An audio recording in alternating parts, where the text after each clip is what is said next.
Sir, आज फिर से कांग्रेस पार्टी ने वॉकआउट किया है और आरोप ये की चर्चा से सरकार भाग रही है। बेरोजगारी एक बड़ा मुद्दा था और जो रोजगार पिछले दरवाजे से दिया गया है वो आपके विधानसभा क्षेत्र और महेंद्र सिंह ठाकुर उनके विधानसभा क्षेत्र में दिया गया है, क्या कहना चाहते हैं? देखिए, ये नियम 67 कांग्रेस वालों ने एक परिहास का विषय बना दिया, मजाक का विषय बन गया।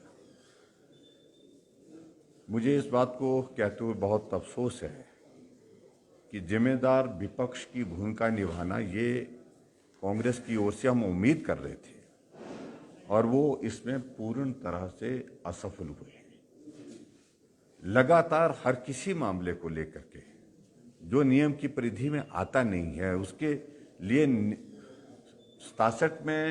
67 में नोटिस देना ये बहुत ही एक सारी सदन की मर्यादा को ठेस पहुंचाने वाली बात है। पिछले कल भी इसी प्रकार से किया और आज भी।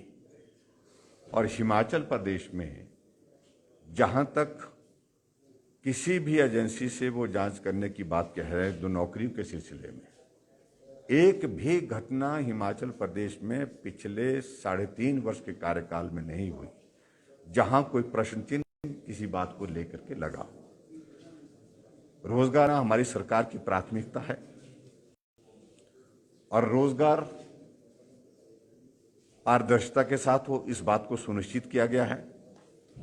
जहां आउटसोर्स की बात जिसमें शोर डाल रहे हैं वो ज्यादा विशेष तौर से, उसमें मैं जरूर कहना चाहता हूं, आउटसोर्स में जो कर्मचारियों को लगाने की बात है वो सिर्फ भारतीय जनता पार्टी की सरकार के समय में नहीं बल्कि पूर्व सरकार में, कांग्रेस पार्टी की सरकार में बहुत जोर से ये प्रक्रिया शुरू हुई थी और इन्होंने राजनीतिक दृष्टि से लाभ लेने के लिए उनको कई तरह के प्रलोभन भी दिए थे। उनकी रैलियां कराई, इनसे मुकुट भेंट कराए, इनसे तलवारें वहां पर भेंट करवाई और ये कह करके कि आपको हम नीति ला करके रेगुलर करेंगे, पक्का करेंगे।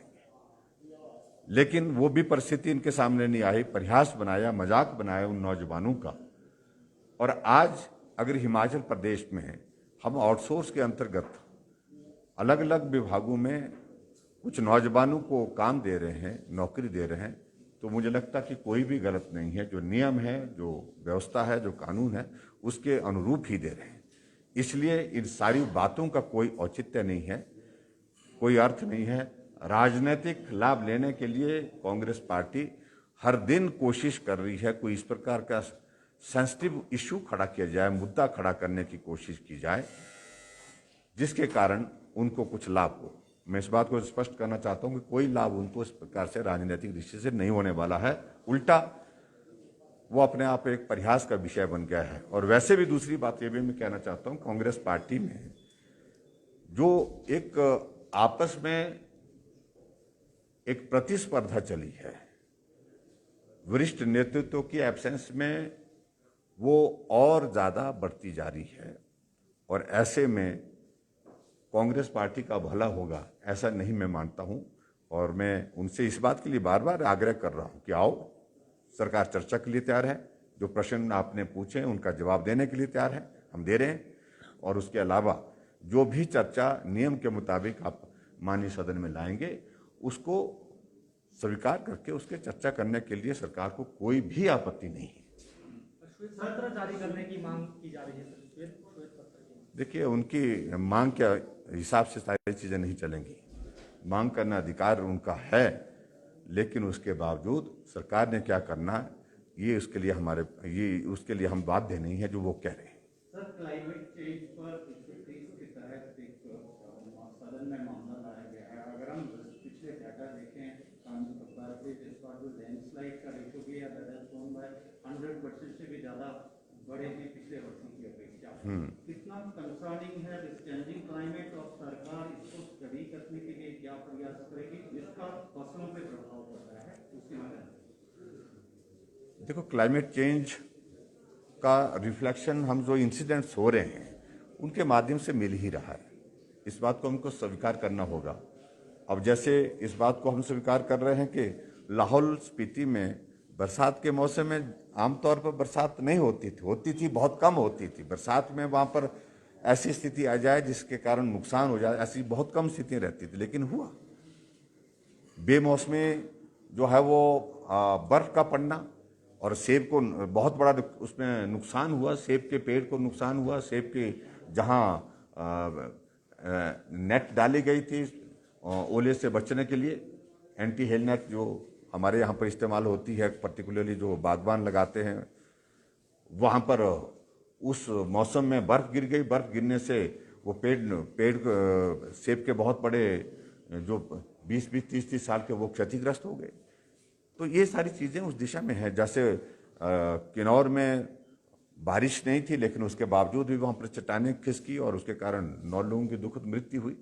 ये सारी चीज़ें गंभीरता से लेने की आवश्यकता तो है, इस बात को हम स्वीकार करते हैं। लेकिन जहाँ जितना भी सरकार की ओर से इसमें पॉसिबल मेजर्स लिए जा सकते हैं, उस दिशा में हम काम करने की कोशिश कर रहे हैं और इसके लिए ओवरऑल एक असेसमेंट और एक पूरा स्टडी करने की जो ज़रूरत है, इसकी आवश्यकता महसूस कर रहे हैं। स्टोन क्रशर के मामले में भी एक मामला आया है, ध्यान आकर्षण प्रस्ताव लाया है, तो उसमें सरकार की क्या प्राथमिकताएं रहेंगी? कैसे सर, जो स्टोन क्रशर बंद होने का ज्वाला जी से विधायक जो हैं ज्वाला जी, उन्होंने एक विषय लाया है ध्यान आकर्षण प्रस्ताव, तो उस विषय में इस पर सरकार गंभीर है। वहाँ ये उनके प्रतिनिधि मिले थे, जो स्टोन क्रशर की जो एसोसिएशन है स्टेट की, वो मिली थी, अपनी बातें उन्होंने कही है, हमने उनकी बातें सुनी हैं। लेकिन उसके बावजूद भी नियमित रूप से नियम के मुताबिक खनन हो, उस पर कोई आपत्ति नहीं है। लेकिन गैर तरीके से खनन हो और उस पर उसके कारण जो है प्रदेश के हमारे पर्यावरण को, हमारी इकोलॉजी को, उसको इफेक्ट हो, प्रभाव पड़े, तो वो चीज़ को लेकर के हमने कहा कि उसमें सख्ती भी बरती जाएगी। लैंडस्लाइड के बाद रिसेंटली एक जियोलॉजिकल सर्वे ऑफ इंडिया की टीम विजिट की थी, उसका क्या असेसमेंट है, क्या रिपोर्ट है, क्या इसी तौर पे जो क्लाइमेट चेंज पे पर्यावरण विभाग या सरकार इस पे कोई रिसर्च इस तरह का कोई डेफिनेटली हमने इस बात के लिए कहा है कि इस पर जरूर जो है वो गंभीरता से अध्ययन करने की आवश्यकता है। ऐसे इंसिडेंट्स जो हो रहे हैं जिसके कारण जान माल का नुकसान हो रहा है, आने वाले समय में इनको कैसे कम कर सकते हैं, उसके लिए एक जो है वो एक ज़रूरी है। इसके लिए स्टडी होना, इसके लिए सर्वेक्षण होना वो बहुत ज़रूरी है। जहाँ तक उस रिपोर्ट का आप जिक्र कर रहे हैं, मैंने अभी वो रिपोर्ट देखी नहीं, जैसे उसकी जानकारी मिलती है तो करता हूँ। Thank you, please, thank you. हाँ जी, हैंडल करने के लिए सरकार क्या कदम, कौन सा डिजास्टर मैनेजमेंट के तंत्र को मजबूत करने के लिए देखिए, सरकार क्या कदम? हिमाचल प्रदेश में एनडीआरएफ की बटालियन हमने सैंक्शन की है। This happen for the first time. लंबे समय से मांग थी और वो बहुत अच्छी भूमिका निभा रही है। अभी चाहे वो शाहपुर में बो गांव में घटना हुई, एनडीआरएफ की टीम ने बहुत सक्रिय होकर के काम किया। लाहौल में जो गाड़ी वहाँ पर गाड़ियों में लोग चले गए, 10 लोग, जिसमें से 7 लोगों को के शव रिकवर किए गए, उसमें एनडीआरएफ की बहुत महत्वपूर्ण भूमिका है।